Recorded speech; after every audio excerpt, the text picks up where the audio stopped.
having a real hard time doing this one. I need coffee. Hey everybody, welcome to my channel and welcome back to Cinematically Late, the series where I talk about movies that I may have missed for whatever reason, old or new, or it's just something that maybe I have seen but just haven't gotten the chance to talk about. Today we are talking about 2002's Reign of Fire. Reign of Fire. Starring Matthew McConaughey and Christian Bale. Now this movie takes place in the near future, or sort of now I guess based on the timeline, where dragons essentially are taking over the world. They sort of have an alternate history where it wasn't the meteor that killed the dinosaurs, it was actually dragons, which is kind of an interesting concept if you think about it, but essentially they went into hiding and there's like this digging mine that's just sort of opened it up and dragons are out and prevalent again for whatever reason. Now, this movie was pretty cool, probably better for the time. I totally missed it. I've never seen it. I remember seeing the movie like when I went to video stores and stuff like that back in the day, but I never really watched it. I don't really know what it was. I think it may have been Matthew McConaughey wasn't that big of a draw at the time, or even if he was, Christian Bale wasn't either, so there weren't really big stars. I mean, Matthew McConaughey's a big star, but like he had sort of some other connotations with him. He's not like the well-known actor that he is now, but Christian Bale is also in it. He wasn't Batman at the time.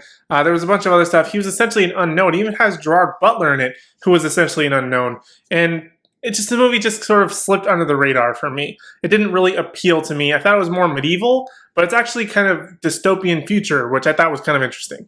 But after that big, long description, it's actually just dragons take over the planet. All right, now without further ado, let's go ahead and get into what I liked, what I didn't like, and all that other good stuff. So let's go ahead and start with point number one, which is actually, this was a great idea. I feel like the concept was there. Like, whoever came up with this was like, I think it would be really cool if we made dragons, but like in the future, and like they took over the world in some way where they are the essentially apex predator type of thing, and humans aren't as awesome as we think we are, and we can't really defeat them. But then they also kind of turn that on its head and just sort of didn't do that well with it. But let's focus on the positives first. Like I said, this was actually a really cool idea. I think that they had everything going for them. You had somewhat of a big star in Matthew McConaughey, some fairly relatively unknowns with Christian Bale, and doing a lot of cool stuff. They kind of wanted to go with like a Terminator kind of thing with Dragonheart, I think, or something along those lines. Not really sure if that's right, but that's how it felt when watching it. But that's essentially where the good ideas ran out. Once they started having to build characters that were kind of interesting, that's where this movie fell flat. There's only one interesting character, and that's Matthew McConaughey, but he doesn't really show up until about 30 minutes in, and even then, he's still Matthew McConaughey at the time, which is essentially just kind of a crazy guy nobody really wants to listen to. And I guess that's really what leads me into point number two, which is kind of the negative side of this, which is, it's a good idea, but it's not very well executed or thought out. Like, it seems like a great idea in theory. On paper, it sounds great and awesome, and it probably could really give you some nitty-gritty stuff if it were like a novel. But because it's a movie, we don't get to have that inner monologue, strife, and things like that that they have to go through. We kind of just have to take with whatever we're given, which is just some people hiding in a mine, more or less, trying to survive, and then Matthew McConaughey in his American ways in London just come and start blowing shit up. Which is cool, don't get me wrong, but it's also about dragons, which is another great concept, but even then, there's just not enough dragons. And when there are dragons, although the VFX are cool because they were pretty ahead of their time in 2002, they still kind of fall flat because they don't really have a life to them. They're very off in the distance, or we don't really have that one dragon that we fear.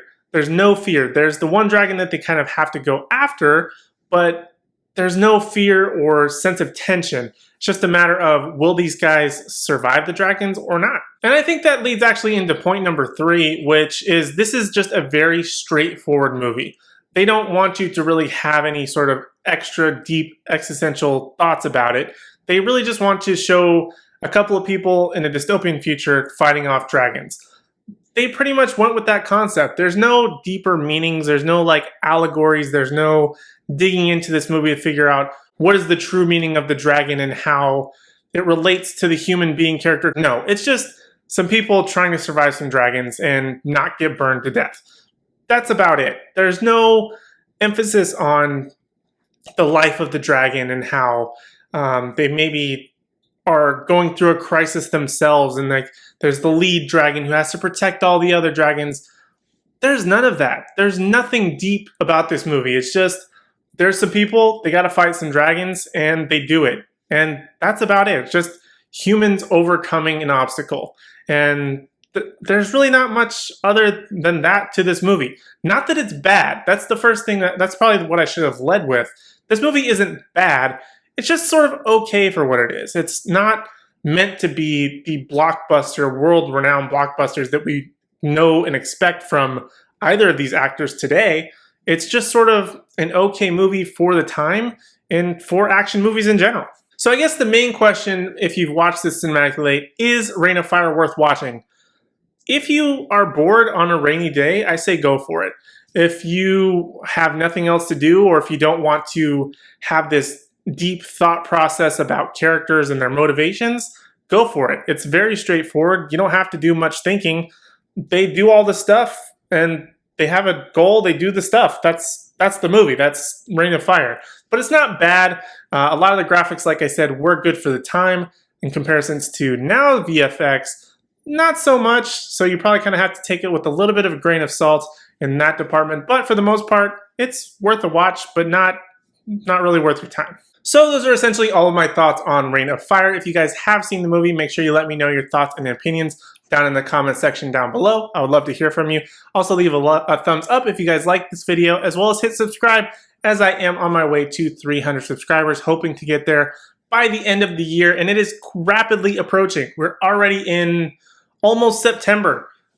What day is this video being released? Yeah, it's almost September. And I need your guys' help to get to 300 by the end of the year, as I am doing a giveaway for my 300 subscribers. I will leave the video right over here if you guys want to check that out, as well as make sure you hit that subscribe button right over here and check out my channel, as I have tons of great videos, have new Cinematically Late every single Thursday, as well as a new live every single Sunday at 7 p.m. Eastern. Other than that, thank you guys so much for watching. I really do appreciate it, and I hope to see you in the next one.